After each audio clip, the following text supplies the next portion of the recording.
He came, he saw, but did he conquer? What's up, guys? Chase Oliver 68 here, bringing you my Raw review for July 8th, 2013. Am I correct on that date? Am I correct? Yes, I am correct on that date. July 8th, 2013. Had to check it out because I totally forgot. But anyways, this Monday Night Raw featured the debut of Bray Wuyatt and a bunch of random matches. Let's just get started with it. So, pretty much Raw kicks off. Vickie Guerrero's like, I want to keep my job. And she should keep her job, in all honesty. She's like one of the best characters that WWE has today. And so, pretty much, it turns out we're just going to get a job evaluation like we were supposed to later tonight. So, yeah. But she announces some matches, and we get one of these matches right here between Sheamus and Daniel Bryan. Good match. Daniel Bryan wins, and then pretty much him and Sheamus just shake hands and look at the briefcase together. I don't understand what the point of this was, but let's move on as the Shield beats up Tons of Funk. Okay. The Shield's already strong, so let's just make him look a little bit stronger. I don't have a problem with that. It's fine with me. Jericho versus Curtis Axel. Okay, solid match between these two. Nothing really too special. Curtis Axel loses under Paul Heyman. That's pretty much all I gotta really say. The Miz interrupted in this match. Axel cut a promo before the match. It was okay. It was nothing special. In all honesty, it just wasn't anything special. Chris Jericho gets a win. They need to make Chris Jericho at least look good. Like, they have to at least make him look good when he's going to be facing Ryback at freaking Money in the Bank. Sin Cara versus Del Rio. No one won this match. It was okay for what it was, but no one really won this match. Like, Dolph Ziggler came out, and he was like, oh, I'm going to give you the intro you deserve. And he started, like, humping his hips in the air, and he started screaming Alberto Del Rio very awkwardly.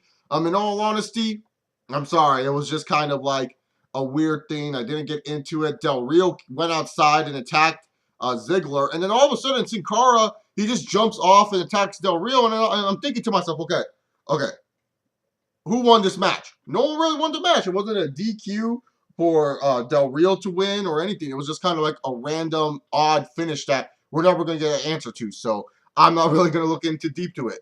Kane versus Christian. All right, simple one-on-one match. Yeah. Kane wins. All right. I think I got through all the bullshit. No, wait. There's actually one more bullshit thing to talk about before I can actually discuss this Raw in good fashion. AJ Lee and Alicia Fox versus Caitlyn and Layla.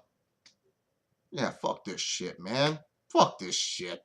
Caitlyn and Layla win by countout. Now, let's get started with the meats and bones type of things. Yes, I know I already talked about Kane and Christian. People are like, Chase, you didn't talk about the post-match. Well, I'm going to after I talk about Cena versus Mark Henry. The face-off, I was surprised where this ended up on the show, okay? This face-off right here, I thought it would be later on in the show, but it ended up being really, really close into the beginning. The face-off itself, I felt this was one of Cena's better promos. I really liked what they did with Mark Henry. You know, they were kind of cock-teasing Mark Henry, not really fighting John Cena. But the thing was, I'm kind of glad they didn't do that. I'm kind of glad that Mark Henry got the final say heading into Money in the Bank. Because if you guys don't know what happened, so pretty much Cena's like, all right, blah, blah, blah. My time is now. Cross this line like TNA Impact, brother. And if you do, dude, I'm going to beat you up. And so Cena gets into fighting mode. And Mark Henry's like, man, you don't want me to cross this line. And so Mark Henry looks like he's about to leave, but he ends up saying, like, you know what, fuck it, I'm going to go beat the shit out of Cena. And so Mark Henry pretty much beats Cena up. You thought Cena was going to get the upper hand with the attitude adjustment, but Mark Henry's fat ass just landed on him. Like, it was the funniest shit ever. It looked so funny to see Mark Henry's, like, fat ass just land on Cena. It was hilarious. Like, oh, my goodness. But then afterwards, Henry goes, World's Strongest Slam Cena, and it's good because now Mark Henry, he looks like a legitimate threat. You actually think and believe, hey, you know, Mark Henry, he could actually beat up John Cena at Money in the Bank, and he could actually have a chance to win the WWE title. Good job on WWE here. Enjoyed this segment. Definitely one of their highlights for this Monday Night Raw. Another good highlight was the backstage segment featuring all the SmackDown stars minus Dean Ambrose. I thought it was a good segment what they did there with Fandango, Damian Sandow and Cody Rhodes, We the People, which features Cesaro and Swagger and Barrett. all got their final say heading into the SmackDown Money in the Bank. Not like a great segment, but it was a nice little touch to add to the show. All right, we get to the job evaluation, and really, to be honest here, this thing dragged on way too long. Vince McMahon wanted to keep Vickie. Triple H didn't want Vickie. Stephanie said leave it up to the fans because of on the WWE app, and pretty much the fans let Vickie down. So Vickie's upset. She's crying, and this is sad because one of the greatest of all time, and Eddie Guerrero, this is his wife, and she's being treated like shit. In all honesty, I feel she's been treated like shit ever since like WWE, got her. I mean, first the whole Edge thing, and then she's all fat, and they're making fun of her because she's fat and all this other stuff. But Vickie's a good person, and I feel she deserves a lot more than what she's probably getting paid for what she has to do on a weekly basis. But Vickie does a really good job in this segment, throwing a temper tantrum, and then Vince, he sympathizes with Vickie. He's all like, "You people made a mistake." And it's like, yeah, we made a mistake. This is Vickie Guerrero. We made a mistake. And so Vince McMahon, as chairman, he's going to make us pay for our mistake. And he chooses none other than Brad Maddox. And so many people were so mixed about Brad Maddox. Like, some people were like, oh, this is fucking terrible. Are you fucking kidding me? Brad Maddox, this is terrible, WWE. And then some people were like, yes, Brad Maddox. And let me tell you guys, my thoughts on Brad Maddox becoming the Raw GM. Honestly, to be honest, I'm fine with it. It makes sense with the storyline that they're doing. Vince McMahon, he's saying us as people fucked up. He's saying us as people fucked up. So what he's going to do, he's going to get someone worse than the Vickie Guerrero character to be the Raw GM. Brad Maddox is not a bad character. Okay, a lot of people don't understand. Brad Maddox is supposed to be bad. He is supposed to be bad. That is his character. He's sucking on purpose. And it's amazing to me that wrestling fans honestly think this guy just sucks. And they don't do research on the man beforehand. It's ridiculous to me. Go do your fucking homework. Go look at some FCW shit. Don't fucking look at what you just saw on Monday Night Raw. Actually, if you are a wrestling fan, go fucking see what Maddox can do. He's a pretty decent talent. Dude has to suck on purpose. Otherwise, the storyline wouldn't make fucking sense. Vince McMahon is trying to say, hey, fuck you guys. You got rid of Vickie Guerrero, who I like, so I'm going to fuck you guys over by giving you Brad Maddox.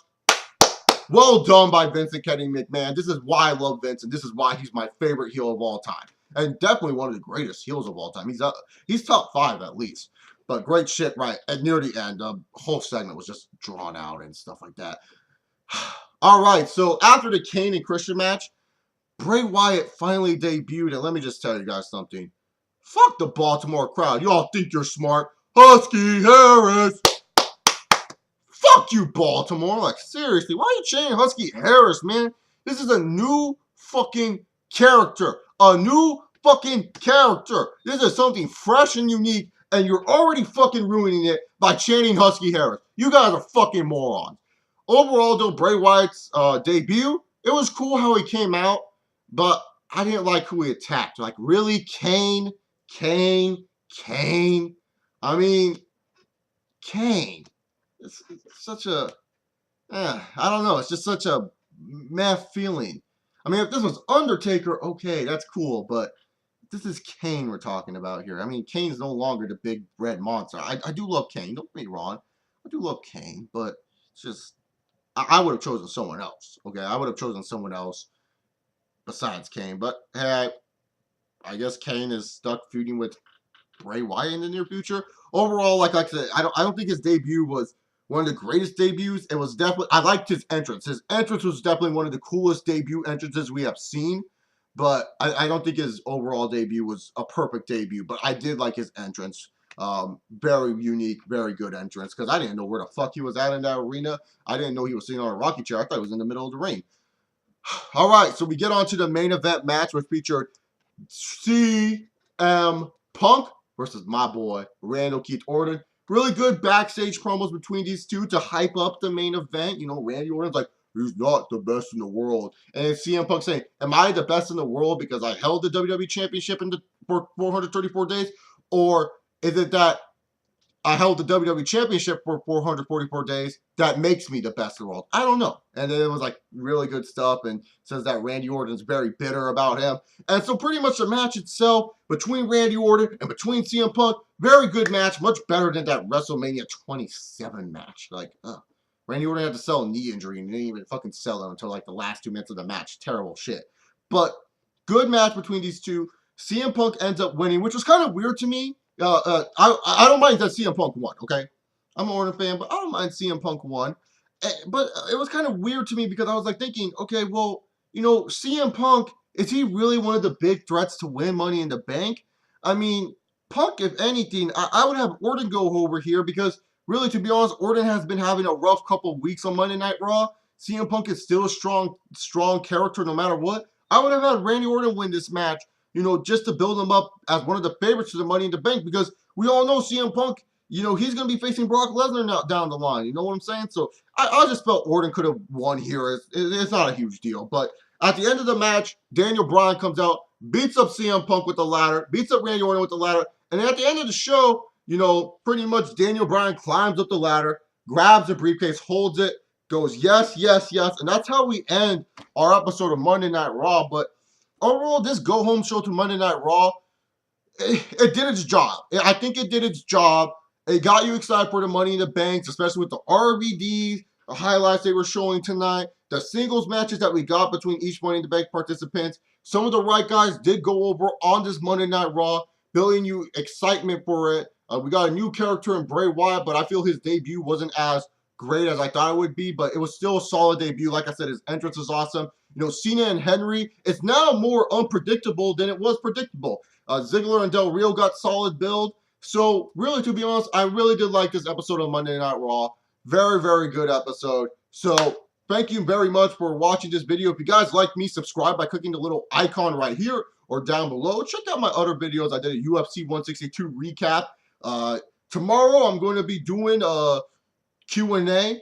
So send in the inbox me your questions for the Q&A. I did a live stream Q&A earlier today, but that was more just for fun and shits and giggles. So go check that out if you haven't seen it. I know it's like an hour long and most people don't have that time. It's this week, Wednesday or Thursday. I think most likely Wednesday night if I can get it edited in time. Me and Alan are doing the Money in the Bank preview and predictions. So go check out what me and Alan think about this card on Wednesday. Thursday? Oh, brother, you've been waiting for it, dude, and it's coming back, brother. I know I put it on the back burner, dude, and I'm sorry. I beg of you to forgive me, brother, but the Impact reviews are coming back, brother. Oh, brother. Stay tuned, dude. See you all later. Have a good Monday. Have fun. Stay safe. Don't do anything stupid. Peace!